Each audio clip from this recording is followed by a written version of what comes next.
तर तुम्ही बघू शकता मित्रांनो, किती छान भाजी वाटते ना चव्यांची. तर चला याची रेसिपी मी तुम्हाला दाखवते. एकदम छान भाजीसाठी आपल्याला घ्यायचे आधी चव्या, आणि चव्या घ्यायच्या आपल्याला शिजवून. तर तुम्ही बघू शकता याच्यामध्ये घेतलेलं आपण पाणी, मीठ, आणि आता याला होऊ द्यायचे आपल्याला 5 शिट्ट्या. याला झाकून घ्यायचं. त्याच्यानंतर घ्यायचं आपल्याला एका प्लेटामध्ये टमाटर, हिरव्या मिरच्या, कोथिंबीर, लसूण, अद्रक. आपल्याला हा मसाला भुजून वाटायचा आहे. बघा आपण मिरच्या आपल्या भुजून घेतलेल्या आहे, भुजून गेलेल्या आपल्या मिरच्या. आता लसूण अद्रक टाकायचं, याला छान भुजून घ्यायचं. त्याच्यानंतर टाकायचे आपल्याला शेंगदाणे.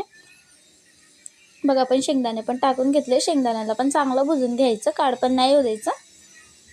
चला आपण या मसाल्याला वाटून घेऊ. जिरं, हळद आणि थोडं मीठ हे घेऊन चला मसाला वाटून घ्यायचा. तर तुम्ही बघू शकता गॅसवर घेतली होती कढई, तेल, आणि आपला वाटलेला मसाला आपण त्याच्यामध्ये टाकून दिला. आता हे हलवून घेतलं आपण चांगल्याने, आणि 2 ते 3 टमाटर आपण कापून घेतलेले होते ते पण हलवून घेतले. आपला मसाला थोडा आपल्याला शिजू द्यायचा. बघा तुम्ही बघू शकता मसाला पण शिजला गेलेला आहे. आपण टाकल्या चव्या ज्या आपण शिजवून घेतलेल्या होत्या, छान आपल्या चव्या शिजल्या गेलेल्या आहे.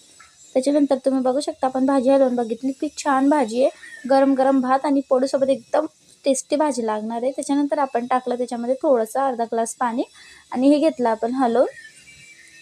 तुम्हाला जर ही रेसिपी आवडली असेल तर प्लीज व्हिडिओला लाईक करा, कमेंट करा, सबस्क्राईब करा. आपली रेसिपी इतकी छान झालेली आहे की तुम्ही तुमच्या घरी प्लीज शेअर करा माझ्यासाठी. प्लीज तुम्ही एक वेळेस ट्राय करून बघा, आणि मग मला कमेंटमध्ये सांगा की मी ही रेसिपी कशी केलेली. Thank you, bye.